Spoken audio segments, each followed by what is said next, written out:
Alors, sur l'organisation. Okay, on the organization, Professor Shilpa, Chokshi, and Sophie Leclerc, who comes from Brussels. D'accord, merci beaucoup. So, two speakers. Peut-être essayer de garder. Let's try to set aside 10 minutes for the discussion at the end. Tout d'abord, le premier So, the first speaker, Dr. Shilpa Chokshi, à Londres, UK. She's been in London. Système immunitaire dans la jeunesse et la maladie alcoolique du foie, immunopathogenesis of alcoholic liver disease, and development of immunomodulatory targets. Est-ce que vous m'entendez? Thank you very much. Okay, you can start. Thank you very much for the introduction. Merci beaucoup. I'd like to thank Professor Amin Benyamin and the organizers of this prestigious meeting for the opportunity to give this talk. And I'm really very sorry that I can't be there in person. What I'll be talking to you about over the next 20 minutes or so is the immunopathogenesis of alcoholic liver disease and why we need to really focus our efforts on developing immunomodulatory targets.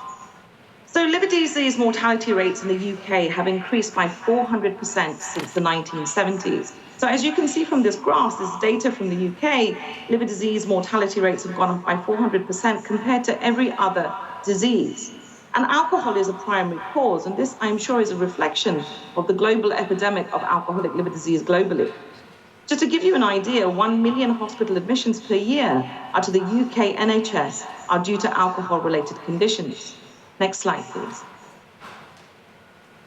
So there are multiple clinical manifestations of alcoholic liver disease, and these are shown in this graphic here, from steatohepatitis, which is the accumulation of fat and inflammation in the liver, to cirrhosis, the end-stage liver disease. And in the middle, we have the presentation of alcoholic hepatitis, which is a very florid, hyperinflammatory manifestation. Next slide, please.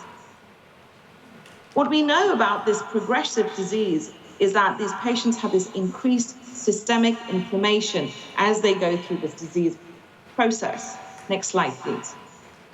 And it's been known for a long time that inflammation in the body can drive multiple diseases by immunopathology, bystander damage, tissue injury.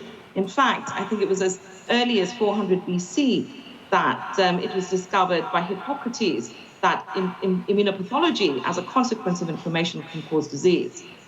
In the liver, we know very well from the 1990s that the higher the inflammatory score in the liver, the more rapidly this disease progresses. Next slide, please. What we know over the last couple of decades that this inflammation is actually paralleled with immunodeficiency, a slightly paradoxical concept. But as this inflammation increases and the disease progresses, these patients have this immunodeficiency and this profound susceptibility to bacterial infection. Next slide, please. In cirrhosis, there is the manifestation of cirrhosis-associated immune dysfunction, and these patients are very prone to bacterial infection. Approximately 34% of patients with alcohol-related cirrhosis will develop bacterial infection, and as a consequence of this infection, 30% will die 28 days post-infection, and another 30% will die by 1 year. In alcoholic hepatitis, this very florid hyperinflammatory state, up to 80% of patients will develop bacterial infection within 60 days. And it is the leading cause of death and the main precipitant for multi-organ failure. And the majority of these patients will die of bacterial sepsis. So what I want you to really go away from this talk, if nothing else, is to imagine that this immune system in these patients is very skewed. The equilibrium is skewed. So you have this increased non-resolving inflammation, this bystander tissue damage, which is simultaneously associated with this impaired immune protection, impaired immunity to pathogens and bacteria particularly. Now, we really need to focus our efforts in this field to understand the triggers and the pathways that underpin this skewed equilibrium in order to develop therapeutic strategies to rebalance it. And this is because treatment options currently are very limited for ALD. There are no immunomodulatory therapeutics to contend with the inflammation or the immunopathology. And at all stages of this disease, abstinence remains the cornerstone of therapy. And I don't need to explain that this audience how difficult that can be to maintain. General supportive measures are recommended and widespread antibiotics, but this has its own issues, and I'll come back to this later on in the talk. In cirrhosis and alcoholic hepatitis, transplantation, liver transplantation is the most effective option. And whilst things are beginning to change, some units still require 6 months of abstinence. Many units still feel it's controversial to give grafts to patients that may have recidivism. And of course, there is a limited number of organs. Next slide, please.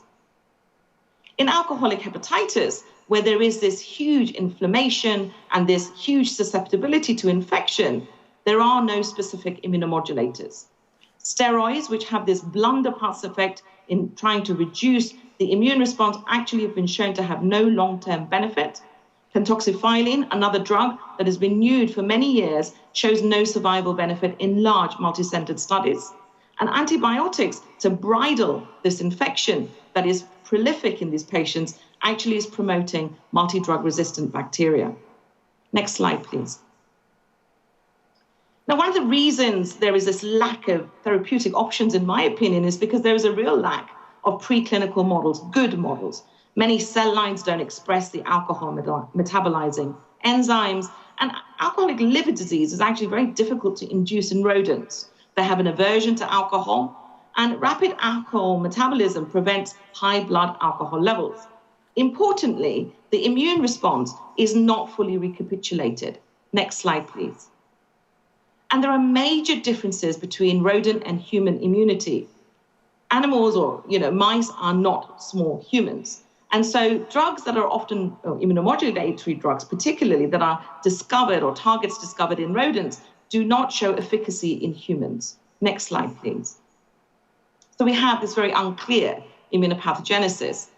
Next slide, please. We in my group are developing a precision-cut human liver slice model of this disease. And they do retain classical features. We've used this model in a number of different papers to look at therapeutic targets. And I hope that more people around the world will start using this model because it does recapitulate alcoholic liver disease.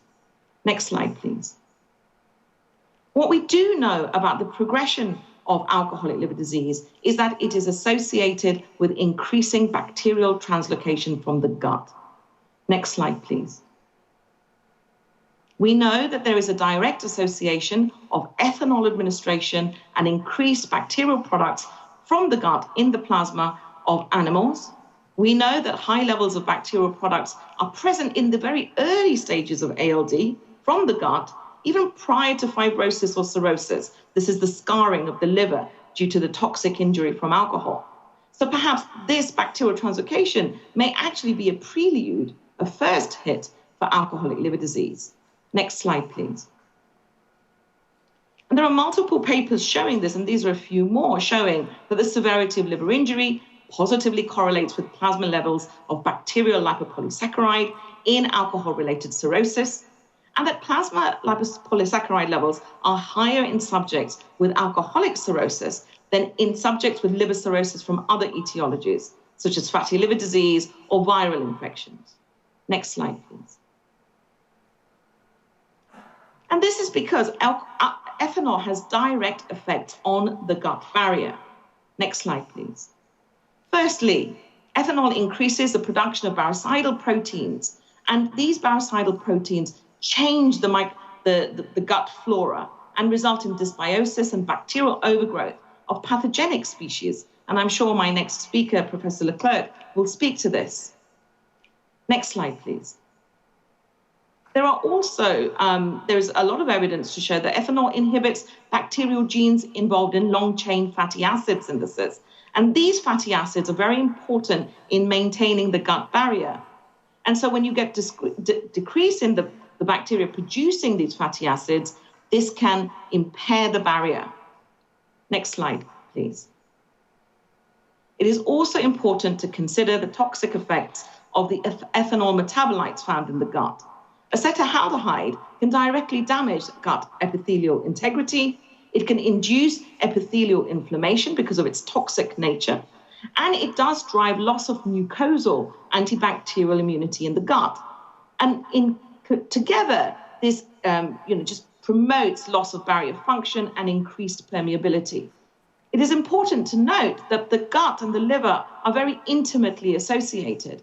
90% of the blood flow from the gut actually does go through the liver to be filtered before it gets into the systemic circulation. Next slide, please.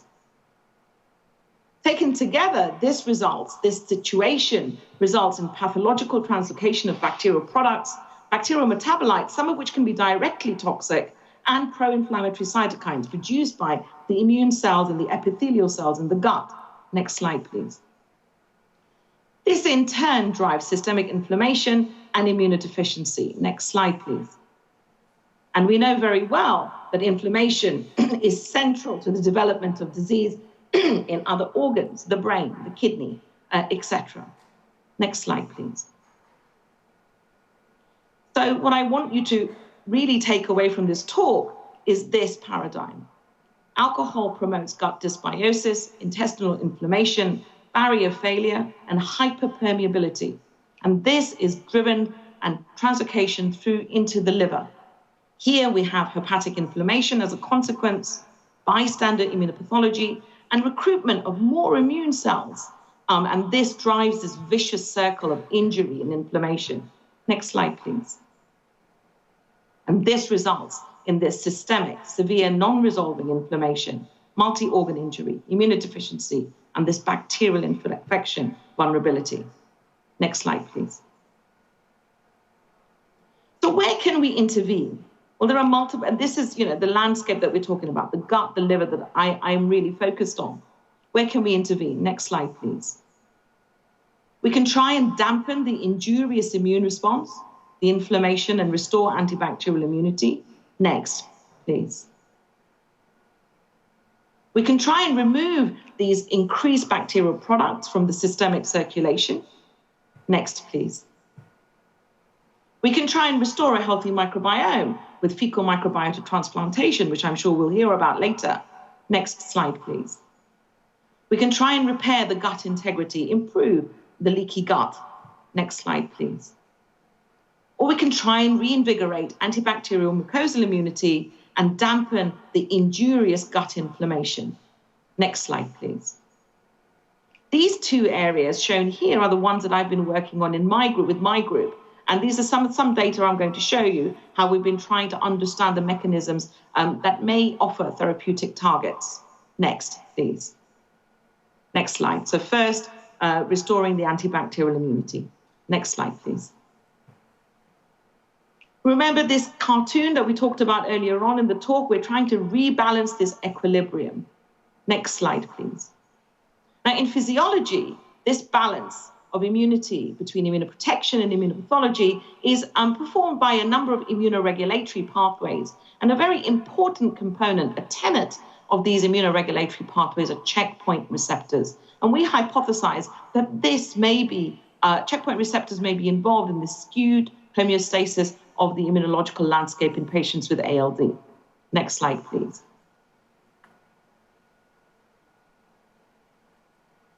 Next slide, please. The checkpoint receptors orchestrate the immune response. They take care of the amplitude, the strength, breadth, and the quality of immune response. And there are over 50 checkpoint receptors required. This is a systems biology network which exquisitely controls every facet of immune cell fate and function. And all I want you to take from this figure is that there are two types of checkpoint receptors: stimulatory, that stimulate the immune response and drive inflammation and responses, and inhibitory, which inhibit the immune response from going berserk, basically. So checkpoint receptors keep the immune responses in check in physiology, maintaining this homeostasis. Next slide, please. And these inhibitory checkpoint receptors particularly are now best known for suppressing anti-tumor immune responses. And 2 Nobel Prizes were won because of the finding that cancers exploit checkpoint receptors to evade immune recognition. So cancers drive checkpoint receptor expression, which switches off the immune response towards them. Next slide, please. And there are a number of blocking antibodies to inhibitory checkpoint receptors available now, approved by the FDA, as I'll show you, to restore immune function to the cancer, so to try and remove the cancer. Next slide, please. These are the checkpoint receptors that are approved. There are more and more being added to this list monthly, but they usually, at the moment, they tend to revolve around 2 checkpoint receptors, inhibitory checkpoint receptors, program death 1 and CTLA4. Next slide, please. And I'm sorry for this horrible image, but I think this really does show you the power of harnessing anti-tumor immunity by blocking checkpoint receptors. This patient had metastatic melanoma. He was given 1 dose of anti-PD-1 and anti-CTLA4, and 3 weeks later, the tumor disappeared. This is a demonstration of how checkpoint receptors can reactivate the immune response. Not all patients respond to checkpoint receptors, and we're currently trying to find predictors of response, but when they do respond, it can be quite spectacular. Next slide, please. In this paper here, we show that actually, yes, bacterial translocation drives actual checkpoint receptor PD-1 and TIM3 expression on antibacterial immune cells. Next slide, please. And that actually ex vivo blockade could restore antibacterial function without exacerbating the pro-inflammatory cytokine storm that we know is going on in these patients. Next slide, please. Next slide, please, again. We believe that therapeutic targeting, it could really be efficacious in these patients, targeting PD-1 and TIM3. And currently there are trials in sepsis that have been well tolerated, and there are signs of immune restoration. And we hope that our clinical colleagues will take this into phase 1 trials in patients with alcoholic liver disease. Next slide, please. The next area we've been looking at is trying to reinvigorate antibacterial mucosal immunity, the immunity in the gut. This is the primary site of translocation. Next slide, please. We've become very interested in this immune cell, mucosa-associated invariant T cells. And they are at the locations that we are associating with alcoholic liver disease, the gut, the liver, and the peripheral blood. And they perform a number of antibacterial functions. Next slide, please. They can produce lots of cytokines, these soluble factors that can directly be antibactericidal. They kill bacteria-infected cells, and they produce cytokines that maintain gut barrier integrity. They also have roles in the control of gut flora. Next slide, please. They act as a key primary biliary firewall, protecting the epithelial lining, the gut epithelial lining, and then as a secondary role, a firewall in the liver. Next slide, please. We showed in this study here that MAIT cells are actually highly dysfunctional in alcoholic liver disease, and this is as a consequence of a dysbiotic microbiota. What we show is there is a depletion, a dramatic depletion of MAIT cells in the gut. There is a depletion profound in blood MAIT cells, and of the small compartment of MAIT cells that are remaining in these patients, they have very suppressed antibacterial activities. And we believe that by restoring MAIT cell function, or maybe even infusing induced pluripotent stem cell-derived MAIT cells, we may be able to restore the antibacterial armamentarium in these patients. So there are a number of reports that there are other mechanisms to maybe try and improve the bacterial translocation in these patients, abstinence, avoidance of high amounts of sugars, fats, and even certain vitamins have been associated with intestinal barrier repair. Antibiotics have also been thought to improve survival and increase barrier function. However, one needs to be very cognizant that 1/3 of bacterial infections in patients with cirrhosis are multi-drug resistant. And of course, we could improve the gut flora with pre and probiotics, fecal microbiota transplantation. And I'm looking forward to the next talk, which will hopefully tell us a little bit more about this. So I hope that I have convinced you in this very short time that we really do need to develop immunotherapeutic strategies for alcoholic-related liver disease. Next slide, please. These patients have this vulnerability to infection. Next slide, please. We need to be targeting the patients at the latter stages, the more severe forms of this disease. Next slide, please. And we should be targeting immunomodulatory pathways to restore antipathogen immunity without exacerbating the underlying systemic inflammatory response. We could try and improve the intestinal immunity and ultimately try and heal the leaky gut. I need to thank my group, particularly Antonio Riva, Doug Corrigal, for all the work that they do towards the work that I've shown you today, all my wonderful collaborators, and the people that have supported this work and funded this work. Thank you very much, and I'll be happy to take any questions. Thank you very much. We have time for some questions. So, somebody has a question for Dr. Chokshi?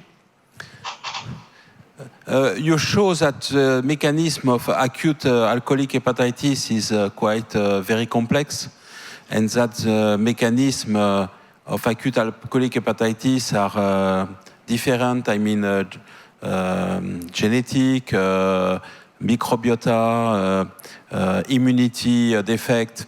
So you, in some slide, you suggest that checkpoint inhibitor used in against melanoma or other cancer may be useful in this disease.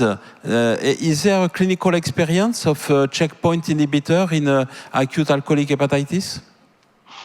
No, there isn't. It's a very good question. I think the slight concern is that it may induce hepatotoxicity, given that you are unleashing an immune response that may be quite powerful. However, in patients with sepsis and in our precision cut liver slice model of alcoholic liver disease, with LPS, we add ethanol and LPS, we do not see off-target responses. And I think perhaps we need to go into patients that are slightly less inflammatory first, maybe patients with cirrhosis, to see if we can modulate the immunity before we move into patients with alcoholic hepatitis. It is true that after all these years, I mean, the only remaining treatment are steroids in acute alcoholic hepatitis. And so there have been some attempt to use anti-TNF or other drugs, but all failed. So indeed, we have to clearly understand how it works. And indeed, steroids are all drug. And indeed, in 2021, I think we have to do better than only to use steroids. Thank you for your excellent work, because I mean, this is by this way, when you understand what is ongoing, that we may find the therapeutical target against acute alcoholic hepatitis. Is there any other question for Dr. Chokshi? So if there is not, thank you very much. This was impressive studies from your group, impressive work from your group in this alcoholic disease. And it is extremely important, because I mean, indeed, we have to try to do better than steroids, to do better than liver transplantation for acute alcoholic hepatitis patients. And indeed, we have to find other drugs in this patient, at least in the acute phase. Of course, the discontinuation of drinking is an absolutely important step, but of course, before to have the effect of the discontinuation of drinking and on the liver, we have to find some drug to save the patients. Thank you very much for this excellent talk and excellent work. Thank you very much. Thank you very much. Bravo.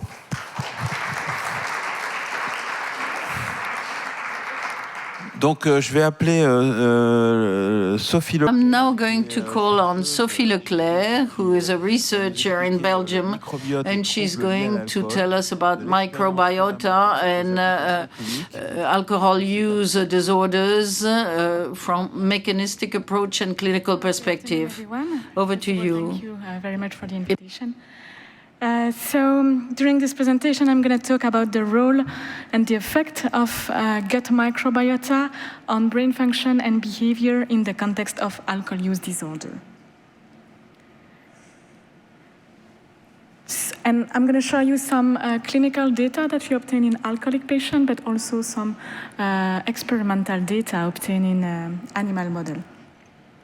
So as you know, alcohol use disorder is a chronic relapsing brain disease characterized by loss of control over alcohol consumption and also negative emotion, such as depression or anxiety. It is a psychiatric disease characterized by modification of brain neurotransmitters such as dopamine, GABA, glutamate, serotonin, opioids. And currently, the pharmacological treatments that are used to treat alcoholic patients and to help them maintaining abstinence are actually targeting those brain neurotransmitters. But unfortunately, these treatments are not very efficient, and the relapse rate is very high. And that is why in the lab we are trying to displace our focus from the brain to other peripheral organs that are also impacted by alcohol consumption, such as the liver and the gut, and more particularly the gut microbiota. And today I will try to convince you that the gut microbiota can contribute to the development of alcohol use disorder. But first of all, what is the intestinal microbiota? So here you have a picture of the gut mucosa. But if you look at the mucosa with a very powerful microscope, you could see this picture. So indeed, the gut mucosa is colonized by a lot of microorganisms, including bacteria, virus, fungi, yeast, or archaea, and that represents the intestinal microbiota. But during this presentation, when I will talk about the microbiota, I will refer only to intestinal bacteria. We have 100,000 billion bacteria in the gut. 100,000 billion, it's 10 to 14 bacteria cells that lives in our intestine. And that represents more or less 1 to 2 kilograms. To make the comparison, the human body is made up of 10 to 13 human cells, meaning that we have 10 times more bacteria cells than human cells in our body. We can therefore consider that we are only 10% human and 90% microbes. All these bacteria in the intestine have a very important role for human health. For instance, the intestinal microbiota is involved in the regulation of immunity. It is involved in the regulation of many metabolic responses, and it is also involved in the regulation of the nervous system, and it can influence psychological health. So the existence of a gut-brain axis has been suggested in many psychiatric disorders and neurological conditions, but today we will try to understand how the gut microbiota can influence brain function and behavior in the context of alcohol addiction. And so an important question is, how can the gut bacteria communicate with the brain to influence mood, emotion, and cognition? There are actually several communication pathways that have been described in the literature, and I'm going to try to summarize them very briefly here. So the first one is related to the microbial metabolite. So we have in the gut some bacteria that are able to produce neurotransmitters, such as dopamine, GABA, or glutamate. Some bacteria can also produce metabolites. So the metabolites are produced in the gut lumen. They can cross the gut barrier, reach the systemic circulation, then reach the brain to influence mood, so they exert a neuroactive effect. The second communication pathway is inflammation, and we know that inflammatory cytokines that are produced in the periphery can reach the brain and induce change in behavior, like, for instance, symptoms of depression. And finally, the vagus nerve is also very important in this gut-brain communication. So we have shown in our previous study that chronic alcohol abuse induces alteration of the gut microbiota composition. That is called intestinal dysbiosis. The dysbiosis is associated with an increase in intestinal permeability, or leaky gut, that allows the translocation of bacterial endotoxins such as LPS from the gut lumen to the systemic circulation. LPS is recognized by the immune cells that produce inflammatory cytokine. And those cytokines can reach the brain to induce psychological symptoms such as depression, anxiety, or alcohol craving. we have shown in our study that there is an association between the alteration of the gut microbiota and the severity of the psychological symptoms, meaning that alcoholic patients with big alteration of the gut microbiota have also high score of depression, high score of anxiety, and high score of craving. And more recently, we found that there is another factor, psychological factor, which is also associated with the gut microbiota, and this factor is sociability. And there is this nice review published in Science 2 years ago, highlighting the important role of the gut microbiota in social behavior. And as you know, social behavior is difficult to study in humans because it involves so many brain area, a lot of neurotransmitter and hormones. And so in humans, it's not easy to access the brain. So it's not possible to take a biopsy of the brain and study the genes involved in social behavior. And that is why now we are moving to the experimental part of the project, where we studied the gut-brain axis in mice, because it's mice, it's easier to access the brain. And so I told you that in alcoholic patients, we found association between the gut microbiota and the psychological symptom. But it's just association or correlation.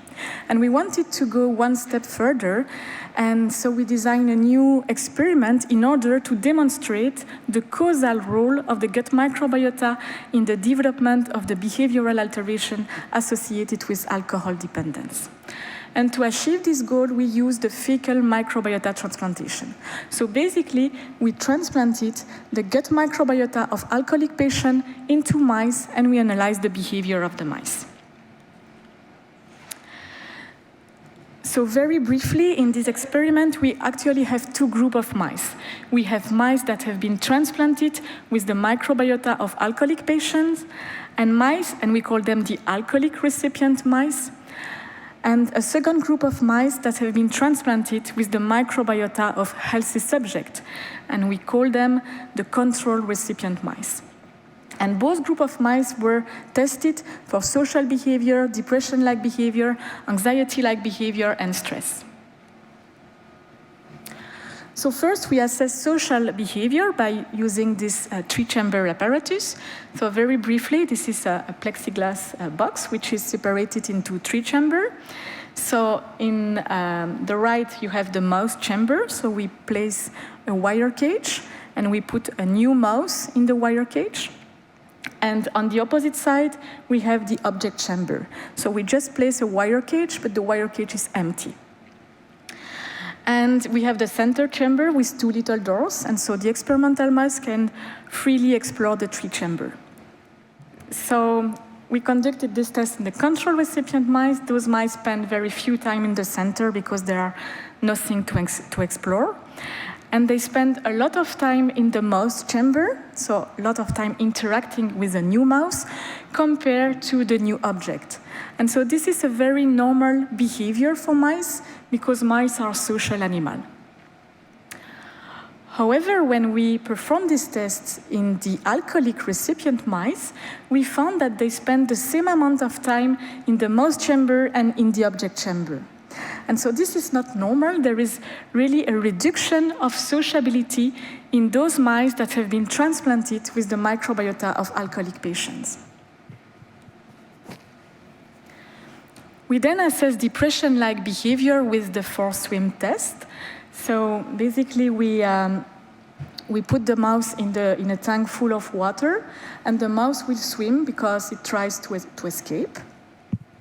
And on the left, you have a video of a mouse which is very mobile, and on the right-hand side, you have a mouse that is immobile. And this time of immobility is a reflex of depression or despair behavior. So we conduct those tests in our transplanted mice, and we found that the alcoholic recipient mice have a reduction in the latency to immobility, which is also a reflex of depression-like behavior. finally, we assess anxiety-like behavior by using two different tests, the elevated plus mace and the light and dark box. But we didn't find any difference in the level of anxiety between both groups of tests. And then we also measure the corticosterone, which is a reflect of stress level. And you can see that the level of corticosterone, the blood corticosterone, was higher in mice that have been transplanted with the microbiota of alcoholic patient compared to the control recipient mice. And that reflects a higher level of stress in those mice. So then we wanted to investigate whether the transplantation of an alcoholic microbiota could also induce changes in the expression of specific genes in the brain. And so at the end of the experiment, we collected the frontal cortex and the striatum. And we measured different brain functions, such as myelination, inhibitory and excitatory neurotransmission, and neuroinflammation. And so first we measure the expression of myelin-related genes in the frontal cortex and the striatum, and you can see that the expression of those genes are downregulated in the alcoholic recipient mice. We then measure different GABA receptor and glutamate receptor, and you can see that in the frontal cortex, the expression of those receptors was higher in the alcoholic recipient mice compared to the control.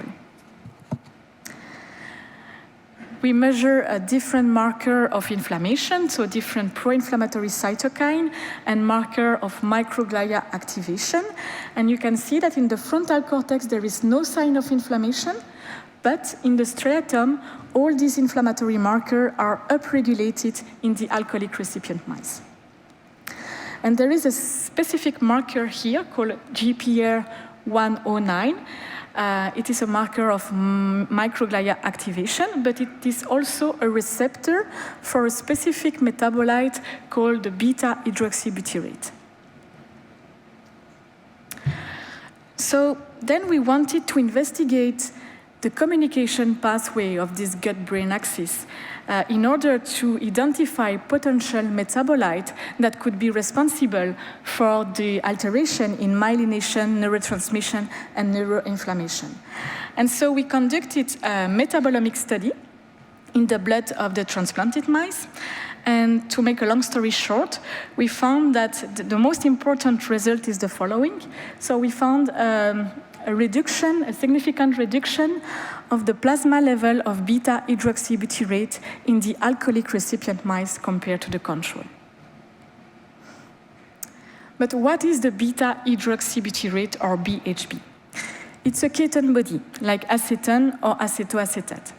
It is produced by the liver in specific conditions, so when fasting, when the glycemia is low, or during a prolonged physical exercise. And there is this important biochemical pathway in the liver called ketogenesis. And so the ketogenesis will convert free fatty acid into beta-hydroxybutyrate. The adipose tissue is also very important because the adipose tissue will release the free fatty acid in the blood, and the free fatty acid will reach the liver to activate the ketogenesis. But why do we need beta-hydroxybutyrate? Actually, the brain needs beta-hydroxybutyrate. As you know, glucose is the main energy source for the brain. But when the glycemia is low, so when the level of glucose in the blood is low, the brain needs to find an alternative energy source. And so the brain cannot use fat, and so the brain will use ketone body, and especially the beta-hydroxybutyrate. And so imagine that you are running a marathon, or if you are running in the morning before having your breakfast, the glycemia will be very low, so the level of glucose in your blood will be very low. And so basically at that moment, the adipose tissue will release free fatty acid in the blood, so basically you burn fat. The free fatty acid will activate the ketogenesis in the liver, and the free fatty acid will be converted into BHB, and the BHB will be released in the blood and then captured in the brain to make sure that you are still conscious when running.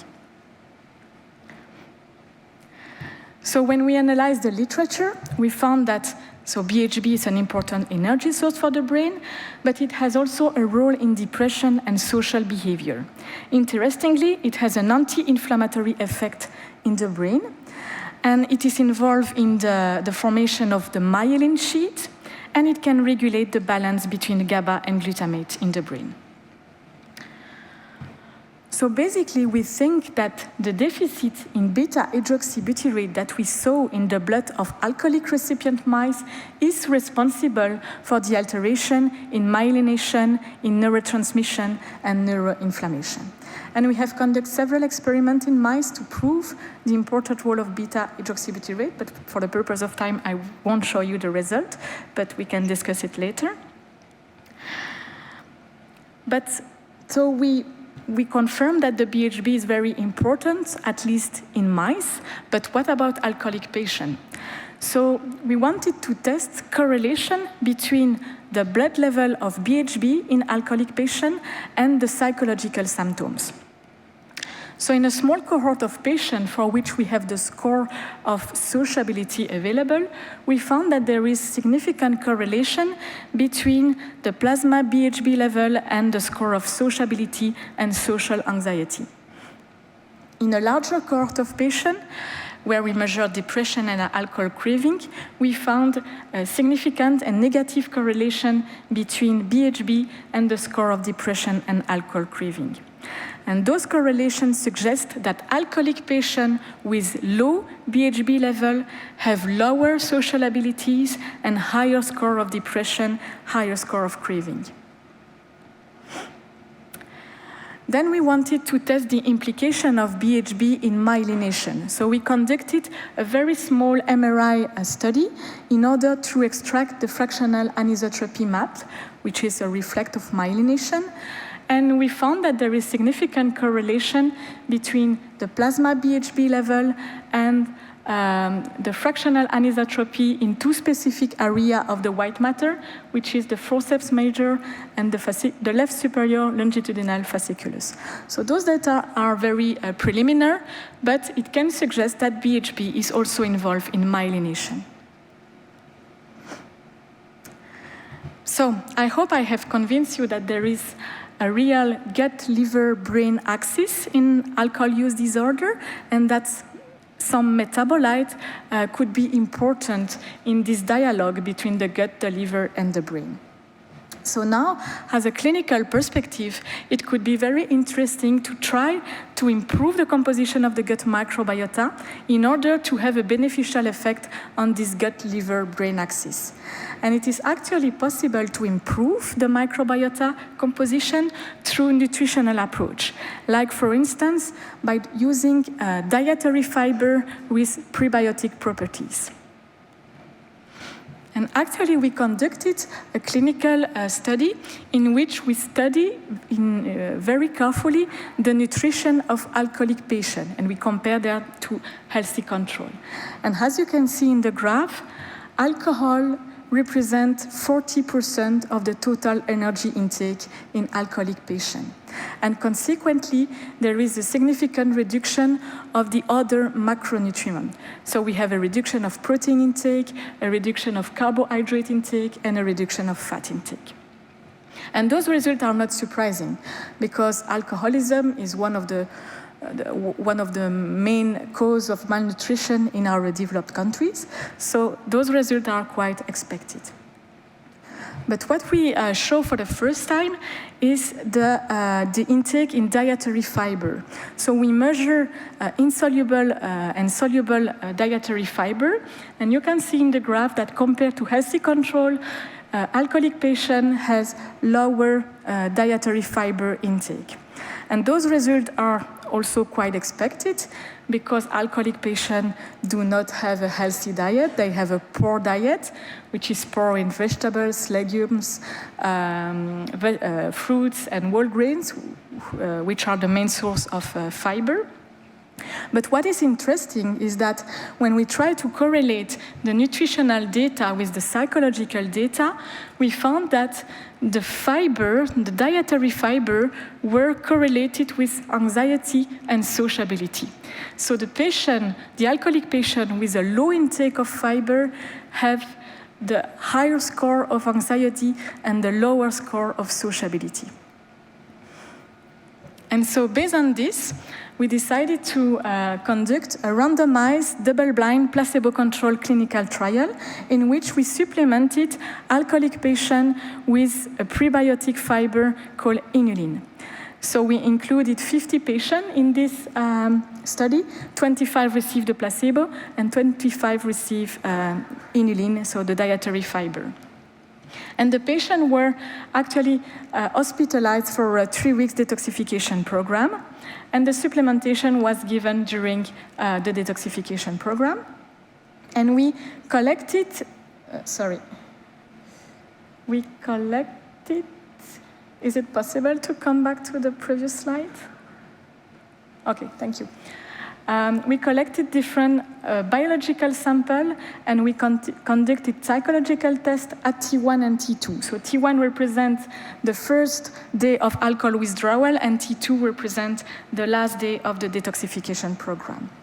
And we measure a different psychological outcome, like depression, anxiety, alcohol craving, and sociability. And so in those graphs, the placebo group is depicted in red, and the inulin group is depicted in blue.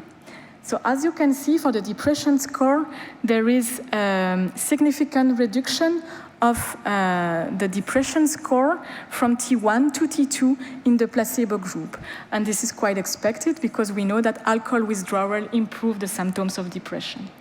And in the inulin group, we have exactly the same change. So we have a significant reduction of depression in the inulin group. And so basically here we have a big effect of alcohol withdrawal, but we do not have an additional effect of inulin, the dietary fiber, on depression. And for anxiety and alcohol craving, it is exactly the same result. So we have a big effect of alcohol withdrawal. So anxiety and craving are reduced during the 3-week detoxification program in the placebo group and in the inulin group. So big effect of alcohol withdrawal, but no additional effect of inulin. However, for the sociability score, you can see in the placebo group that there is no change of sociability from T1 to T2, so no change during alcohol withdrawal in the placebo group. However, in the inulin group, we have an increase in sociability during alcohol withdrawal.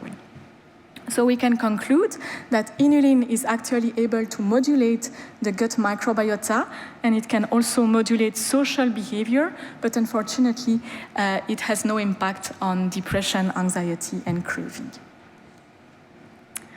And so I would like to thank all the people who are involved in this study and the 3 PI, the Professor Philippe de Timary, Nathalie Delzen, and Peter Starkel, and I thank you for your attention.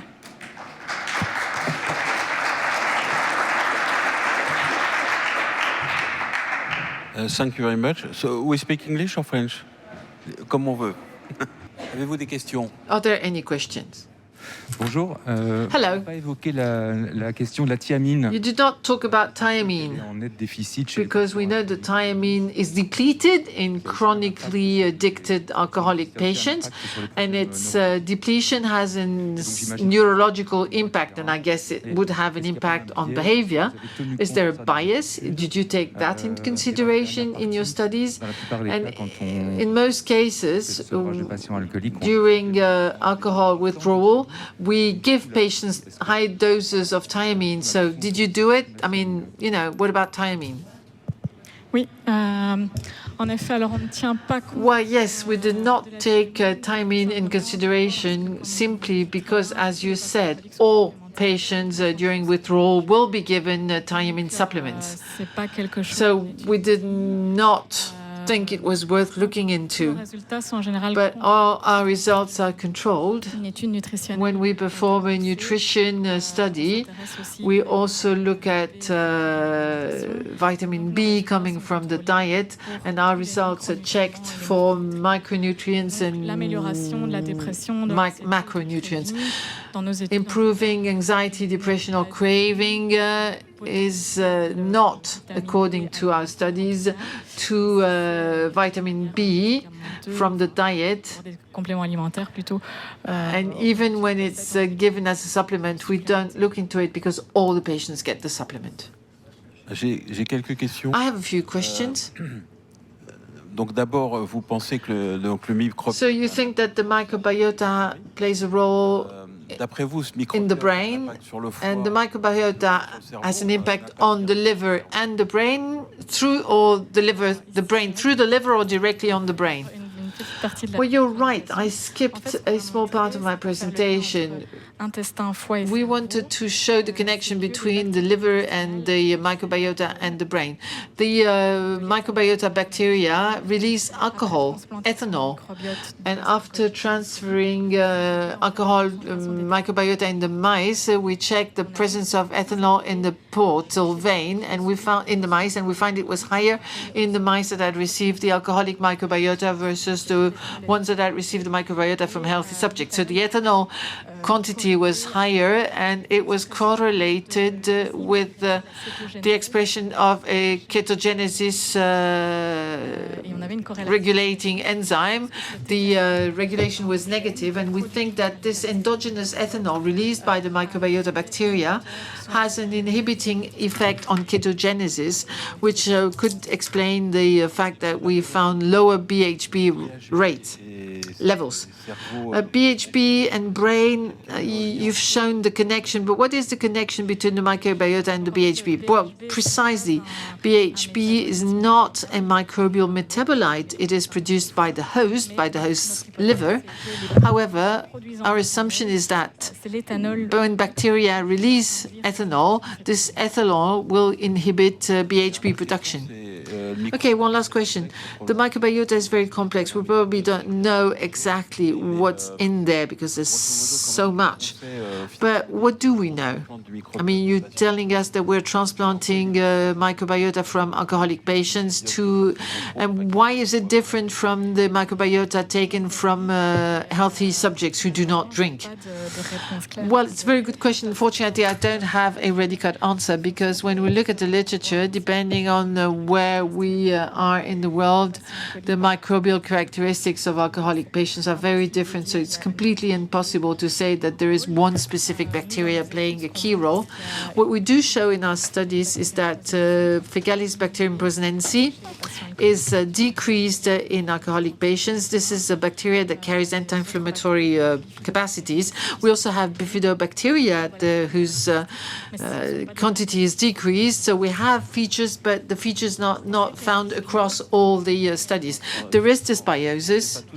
So what you mean is that we don't know everything. There are viruses as well in the microbiota. Absolutely, there are viruses, fungi. There are people working on all the fungi that can be found in our microbiota, and that becomes the microbiome. And there are differences in the microbiome as well. Anyone else has questions for Sophie Leclerc? If you don't have any other questions, thank you very much, Sophie. It was absolutely fascinating. This means that the session is finished. The plenary session regarding the connection between the immune system and the microbiota and alcohol-induced injuries on both the liver and the brain. Thank you very much.